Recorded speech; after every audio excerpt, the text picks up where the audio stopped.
আমি যখন ইন্টারভিউ নিতাম ফার্মাসিউটিক্যালে থাকাকালীন অ্যাজ আ ম্যানেজার, ক্যান্ডিডেট আসতো, কোয়ালিটি ক্যান্ডিডেট পেতাম না।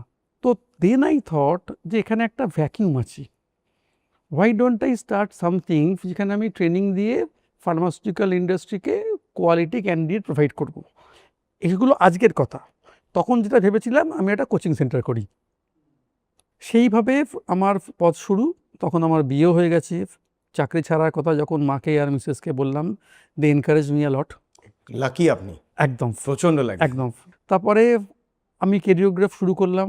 আমার সবচেয়ে ফরচুনেট পার্ট হচ্ছে আমি যাদের সঙ্গে অ্যাসোসিয়েটেড হলাম 1997-এ শুরু করলাম, 2000, 2001, 2002, আমার সেই সব কলিগরা আমরা আজও এখন একসঙ্গে কাজ করছি।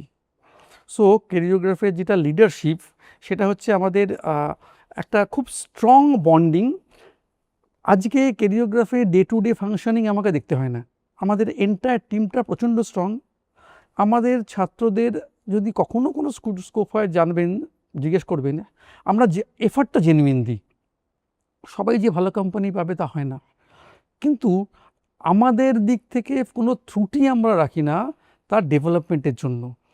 আর যেটা আমরা করেছি, রেগুলারলি আমরা আমাদের ট্রেনিং প্রোগ্রামটাকে আপগ্রেড এবং আপডেট করেছি ইন্ডাস্ট্রি নিড অনুযায়ী। যখন শুরু করেছিলাম আমরা ট্রেনিং, তখন 80% ছিল সাবজেক্ট, 20% কমিউনিকেশন। আজকে হয়ে গেছে 50% কমিউনিকেশন, 20% হচ্ছে personality, non medical subject and interview techniques, আর 30% সাবজেক্ট। কারণ সাবজেক্টের নিডটা আস্তে আস্তে কমছে টেকনোলজির অ্যাডভান্সমেন্টের জন্য। তো এইভাবে আমরা কাজ করছি।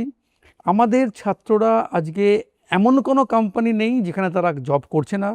গতকাল ফোন করলো একজন, সে সান ফার্মাসিউটিক্যাল এখন জেনারেল ম্যানেজার, সে ক্যারিওগ্রাফেরই ছাত্র, 2002-এর ছাত্র। সো আজকে বিভিন্ন ফার্মাসিউটিক্যাল কোম্পানির লিডারশিপে আমাদের ছাত্ররা আছে। আর আমাদের বর্তমান ছাত্ররা যাদের কাছে ইন্টারভিউ দেয় তাদের বেশিরভাগই ক্যারিওগ্রাফের student. So we have a very strong alumni, এবং প্রত্যেক বছর আমরা আমাদের অ্যালুমিনি মিটটা করি।